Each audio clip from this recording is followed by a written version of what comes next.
Alors, historiquement, culturellement, physiquement, le oud et les instruments électroniques semblent les instruments les plus opposés de la Terre. Comment vous avez réussi à les réunir? Écoute, on a mis l'ordinateur comme ça, on a mis le oud par-dessus, on a salé, on a poivré, on a mélangé le tout et ça a donné de la bonne musique. Non, c'est pas ça mon frère. Non, comment on a réussi? C'est justement parce qu'ils sont Vous allez monter. si opposés, si éloignés qu'ils sont si proches, tu sais bien. Par quel biais vous avez réussi à faire se rejoindre ces deux univers éloignés, l'univers du oud qui est quand même traditionnel avec une forte emprise et l'univers de la musique électronique qui s'invente encore au jour le jour? Au même titre que l'univers du oud qui s'invente aussi au jour le jour et qui est en plus un instrument en plein développement. Nous, on a commencé il y a une dizaine d'années à l'électrifier. Maintenant, on trouve carrément des luttes déjà pré-électrifiées.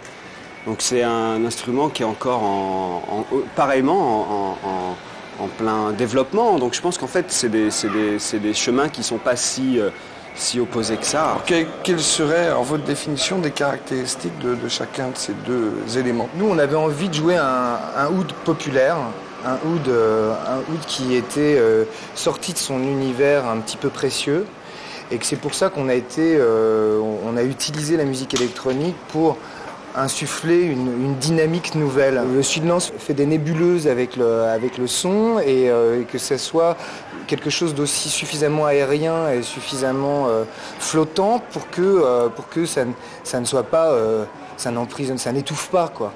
Donc ça impose de travailler sur autre chose que sur une systématique écrasante et des sons qui prennent toute la place. Alors ici à Elgem, vous avez rencontré d'autres oudistes et aussi des musiciens tunisiens qui pratiquent les musiques électroniques.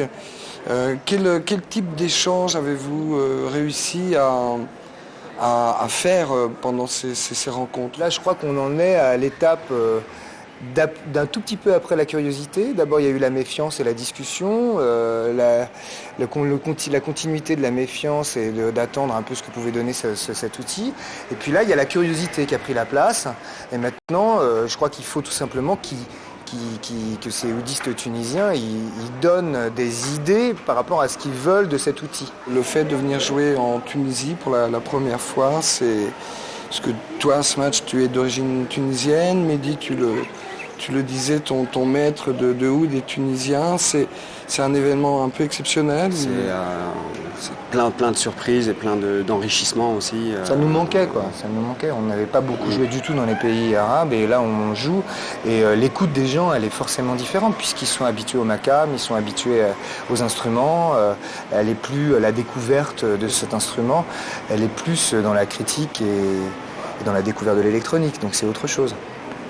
Un autre pari. Un autre pari. Très bien, merci les gars. Merci.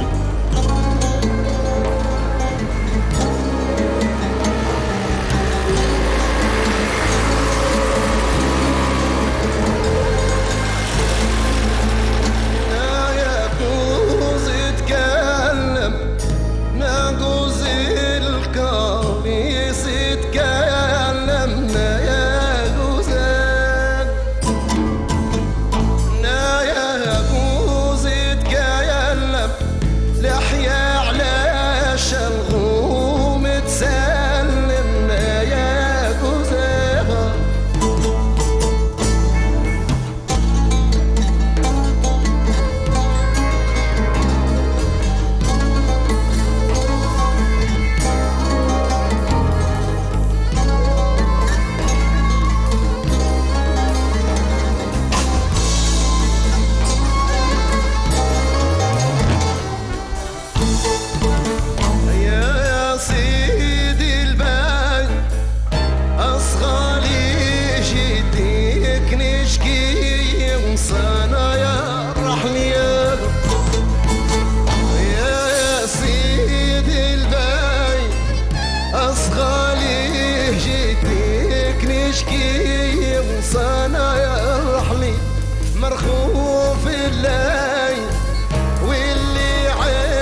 وبراسي منطيك وبايك يا طفلة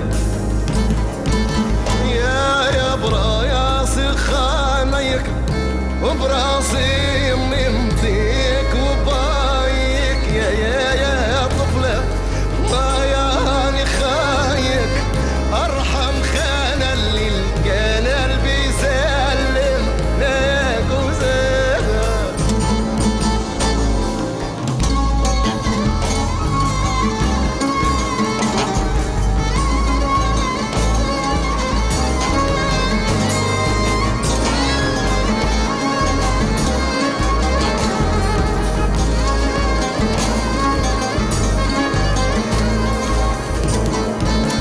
انا يا جوز اتكلم ناقوز الكويس اتكلم يا جوز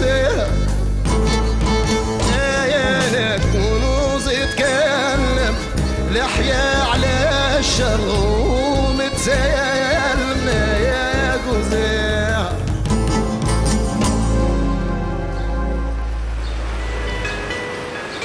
Radio, vidéo, chant, hip-hop, percussion, en personne.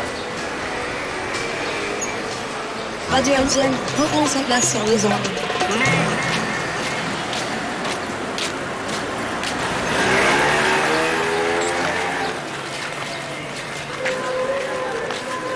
Cette question elle est intéressante, comme ça on leur demande. Mais tout à l'heure il jouait l'orchestre national de Barbès, non? Ouais. C'est super ce qu'ils font, hein? Trop bien, ouais. Cool. Bon, on va aller les voir alors. Hein.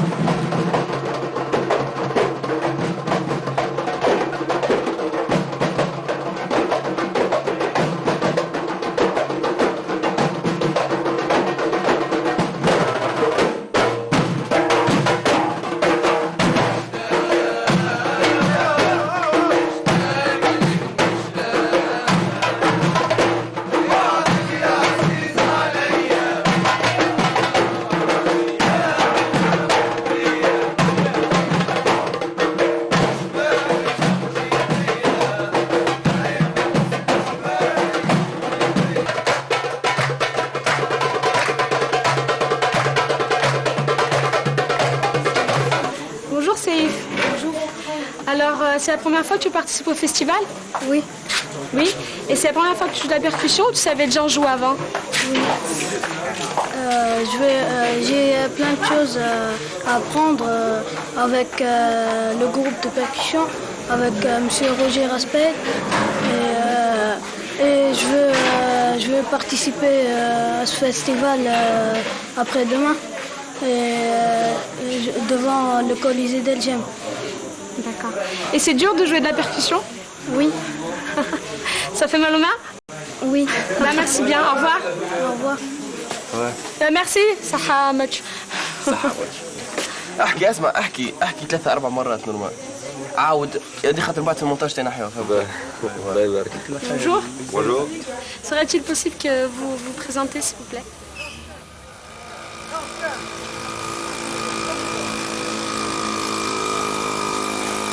Il faut lancer البحث الموسيقي, le groupe de recherche musicale. Et c'est un groupe qui existe depuis combien d'années? Alors c'est un groupe qui a été créé en 80. Enfin, le public nous a connus pendant une quinzaine d'années. Nous avons été très présents dans les festivals d'été, lors de manifestations culturelles et tout.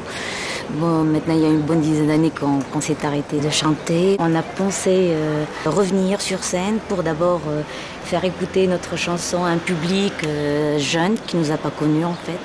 Il y a dans le répertoire plusieurs chansons qui ont été vraiment apprises, qui sont encore chantées par des gens qui ne nous ont pas connus forcément. Donc on a dit que peut-être bien la chanson qu'on a fait comme ça, avec beaucoup d'amour et de simplicité aussi, elle valait finalement quelque chose. Et puis on a senti qu'on pouvait toujours dire des choses aux gens. Je pense que notre chanson justement a su puiser dans les modes, dans les airs traditionnels tout en apportant justement cette touche de modernité au niveau du texte, au niveau de l'approche musicale aussi, parce qu'elle parle du vécu, elle parle des choses de la vie actuelle, donc sans vraiment être complètement dans le passé. On a une identité qui est très enracinée dans notre identité musicale, mais nous sommes certainement très modernes aussi quant à... Dans l'approche, vous parlez du quotidien, de la du Tunisie. contenu, et aussi même de l'approche musicale, esthétique, quoi, parce que je pense que ceux qui veulent vraiment puiser dans le patrimoine, s'ils n'ont pas ce plus personnel, hein, donc on finit par tourner en rond et on tombe justement dans ce regard folklorique quant à ce rapport avec le patrimoine. Et alors les textes parlent du quotidien d'une façon inhabituelle dans la chanson tunisienne? Enfin, assez, je ne vais pas dire que nous sommes les premiers à avoir fait ça, c'est pas vrai, parce qu'il y a eu quand même quelques troupes qui nous ont précédés. Certainement, on a été très influencés par ces groupes-là, parce qu'à nos débuts, on n'avait pas vraiment de répertoire qui pouvait meubler un spectacle de 2 heures ou de 3 heures. Donc on reprenait des tubes qui étaient connus, de chanteurs et d'expériences qu'on aimait beaucoup, aussi bien sur le plan national que sur le plan arabe, parce que Chirrimem, par exemple, que vous devez connaître, c'est un grand chanteur, disant que c'est un symbole, quoi, de la chanson engagée arabe. On a repris plusieurs de ses chansons, on a rajouté une note justement personnelle, une lecture artistique et musicale personnelle. Et puis par la suite, les textes sont venus, les poètes ont commencé à nous donner leurs textes. On a toujours vécu dans une ambiance entre poètes, musiciens, intellectuels et tout. Tout le monde a porté sa petite participation à notre expérience. Ça nous a enrichis énormément. C'est parce que vous étiez amateur que vous pouviez vous permettre de dire ce que vous pensiez. Je pense qu'il y a cette liberté-là. C'est vraiment une arme à double tranchant, c'est paradoxal. On est amateur, on n'est pas du tout tenu par les problèmes de gains, de profit. On ne fait pas n'importe quoi pour vivre, quoi. Mais d'un autre côté, ce statut d'amateur aussi renvoie à une image de précarité, à une image de fragilité aussi, parce qu'on rame à contre-courant aussi. Hein. Très bien, merci beaucoup, Amel. Merci à vous.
Nelly, alors tu es un rappeur d'origine algérienne, résident en France. En quoi cela se reflète-t-il dans ta musique? C'est vrai que le fait de travailler en France dans des conditions vraiment adéquates pour faire de la musique de qualité, et aussi l'occasion de rencontrer des gens qui viennent d'horizons assez différentes. Et dans tes textes? Dans mes textes, ce qui est assez paradoxal, c'est que j'ai vécu longtemps en Algérie. Et le fait d'être en Algérie, surtout quand on va dire la guerre civile, si on peut appeler ça une guerre civile, a commencé, j'avais pas je me rendais pas compte de cette crise, de sa violence. Et c'est en arrivant en France en 94-95, c'est comme si j'étais sorti d'une tempête, et ça m'a permis d'approcher, d'aborder le sujet d'une façon assez différente et d'écrire d'une façon un peu plus aisée. Et même, je veux dire, à un moment donné, c'est devenu une thérapie. C'est-à-dire qu'à partir du moment où j'étais loin de mon pays, j'éprouvais vraiment le besoin d'écrire pour me soulager par rapport à ce qui se passait là-bas. سقسينا على العدالة، ما كاين اللي سمع ما كاين اللي شاف، وكي واحد هضر سمعنا صوته جاف. ما لا فوقنا باللي في هذه الدنيا رانا غير ضياف. في أرض البارح كانت تشرب الماء وتخضار، واليوم راهي تشرب في الدموع وبالدم راهي تحمار. الغلطة في ولادها اللي راهم شعلوا فيها النار، لعبوا بها كيما اللي يلعب القمار. هذا هو العالم يا اختي اللي رانا فيه، ما خيرناهش بصح رانا فيه. مالا قاع معايا كل واحد يرفد يديه، ندعو ربي بالغدوة اختي يولي خير. انا العالم خلاص راني بدلتو، كان يبان لي كيما الورقة البيضاء اللي ما فيها والو. مالا رسمتو كيما كنت حابو، لو كان كل واحد يدير كيما انا بالك يتبدل صح يا خو.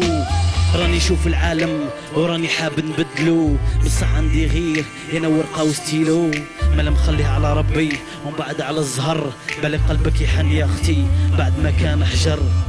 Je vois ce monde et j'ai envie de le changer, mais j'ai que mes mots, mes pensées. Alors je m'en remets à Dieu et après au destin. Peut-être ton cœur deviendra léger comme le mien. Léger comme le mien, léger comme le tien.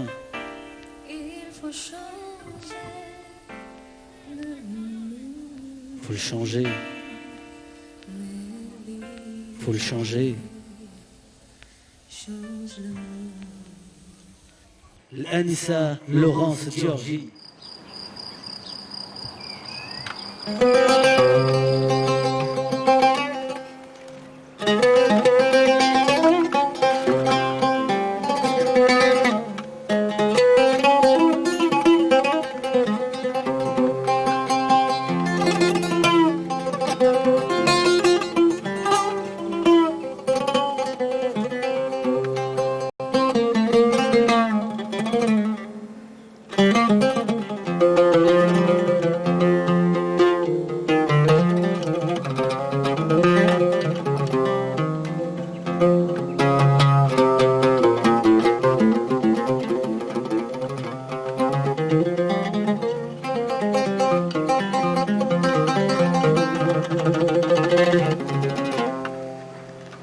Khaled Ben Yahya, les musiciens qui t'accompagnent, qui sont-ils? Alors je serai accompagné par deux grands maîtres, Béchir Selmi donc, au violon et Alassad Hosni aux percussions.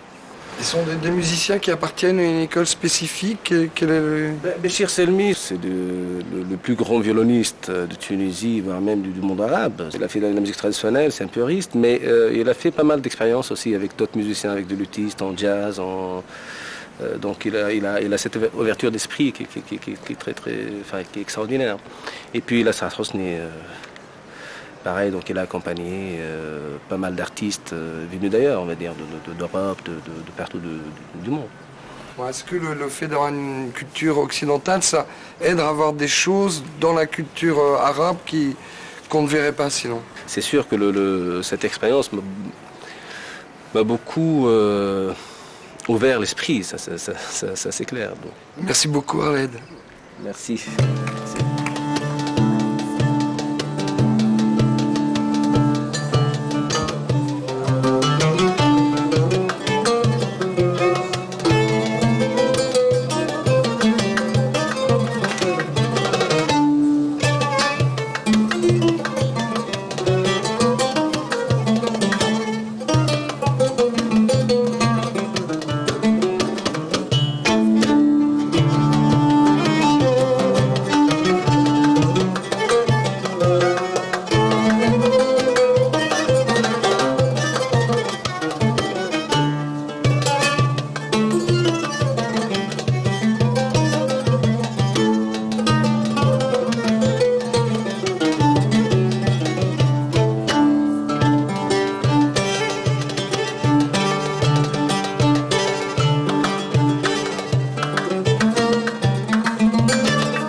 Choukran Moul, merci beaucoup. Merci les Colombes.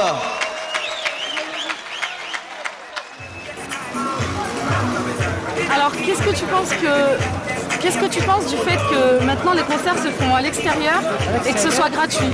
Il y a des jeux d'humeur très bien. Il y a beaucoup de spectateurs.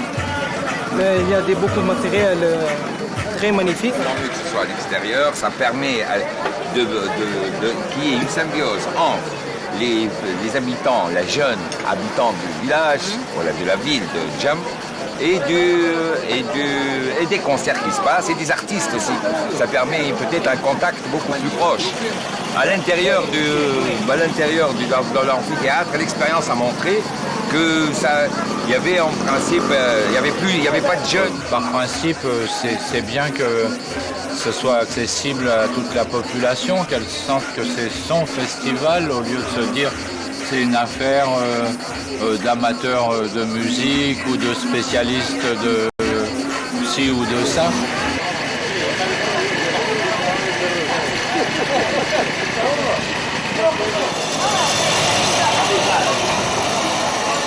Brahim, bonjour, vous êtes donc le responsable du groupe Ifriga. Ifriga, c'est l'Afrique en tamazir. Tamazir, c'est la langue berbère. Quelle est la situation de la musique berbère en Tunisie? Ifriga, c'est Ifri, ça veut dire libre. Ga, ça veut dire nation. C'est Ifriga, c'est la nation libre ou la nation des libres. Moi, ce qui m'intéresse, c'est tout à fait la recherche sur le patrimoine tunisien depuis l'existence culturelle en Tunisie.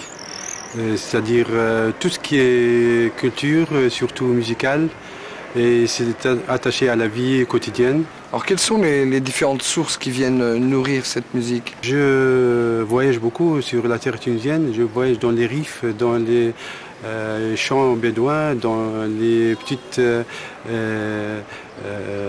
dans la campagne, dans tous les espaces, surtout décalés à tout ce qui est étranger, à tout ce qui est la côte maritime, qui est un peu mélangé avec d'autres cultures. Et alors, quel est pour vous l'impact de ce festival en Tunisie, dans la musique tunisienne, pour les musiciens? C'est un espace encourageant pour tout ce qui est producteur, pour tout ce qui veut faire de la musique autre que musique d'ambiance.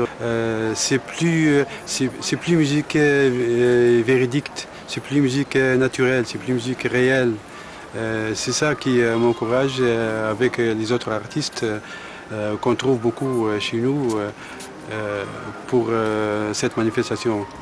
Merci beaucoup. Merci.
قداش عندكم ريتوش يدير؟ ممكن نتاع حاجة نص قصنات من عام الأول من عام الأول من مهرجان تبرقة العالمي الأغنية العالمية السنة اللي فاتت ويدير احنا نعتبره فيه مش فنان عادي يعني زي فنان تاني. بالنسبة احنا كمزيغ نشوف فيه ان عنده رسالة لازم يوصلها واحنا للعالم واحنا كمزيغ من ليبيا يعني لازم نجو نساندوه ونوقفوا معاه. Il se déplace de Libye jusqu'à Tabarka pour voir Idir, qui pour eux n'est pas un chanteur ordinaire. C'est un messager. C'est plus qu'un messager. Il a un rôle, un grand rôle pour le peuple berbère. Et c'est pour ça qu'ils se déplacent, qu'ils font tout ce chemin. Vous venez en voiture, en voiture, des milliers de kilomètres en voiture pour apprécier, pour être solidaires, pour pousser de l'avant leur idole. On m'attribue des choses qui dépassent de loin ma condition humaine. En fait, toi, un symbole, un mythe, un truc, une légende, ceci, cela. Alors que toi, tu sais que tu n'es qu'un simple gratteur de guitare dans un coin qui fait des chansons. Quelques minutes de voyage, de rêve à travers ça. Si tu y arrives, tu es déjà heureux. Alors si par miracle tu es utile, c'est encore le bonheur parfait, mais c'est tout.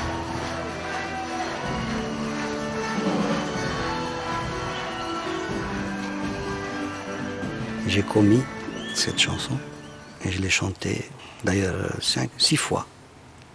Et je me souviens que même au bout de la deuxième fois, je me suis sauvé parce que devant les cris des gens qui étaient dans l'auditorium, je ne savais pas, je me demandais je pensais qu'ils me disaient de partir, alors qu'ils voulaient encore que une espèce de tumulte dans la tête où, tu vois, j'avais pas l'habitude.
شعور لأي واحد يحب يدير، وشعور لأي واحد يحب اللغة الأمازيغية.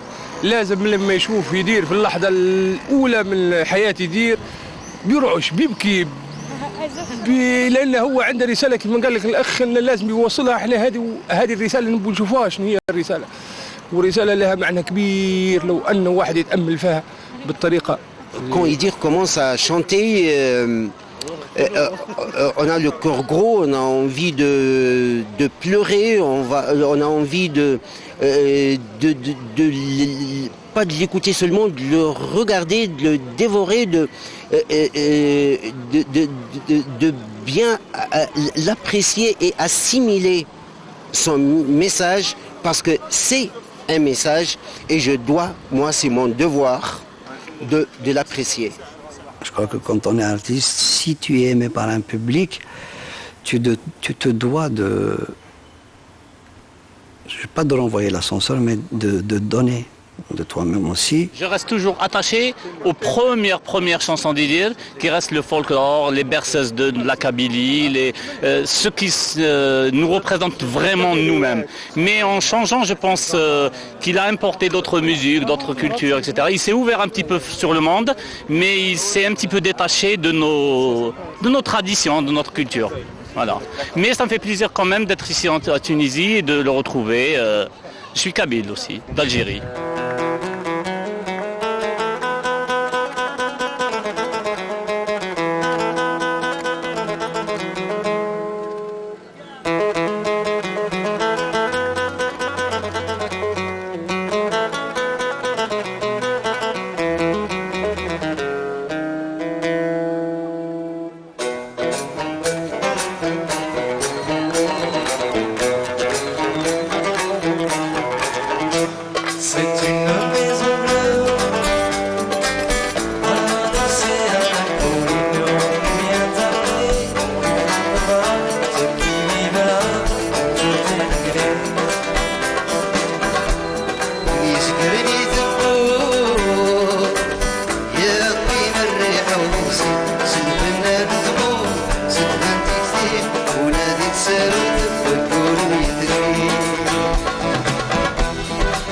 Easy was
folie s'achève.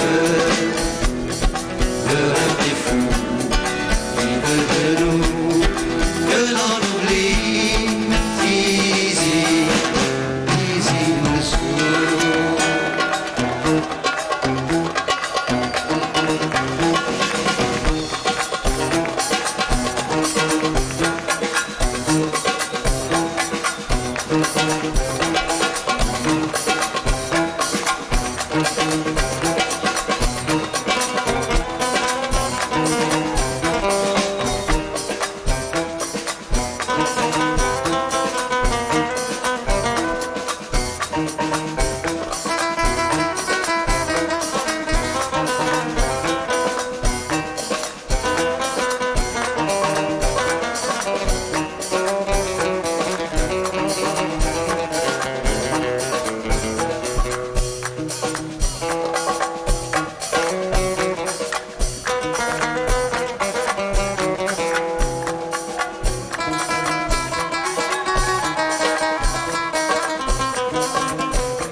Nous sommes ce qu'on appelle les enfants de l'indépendance.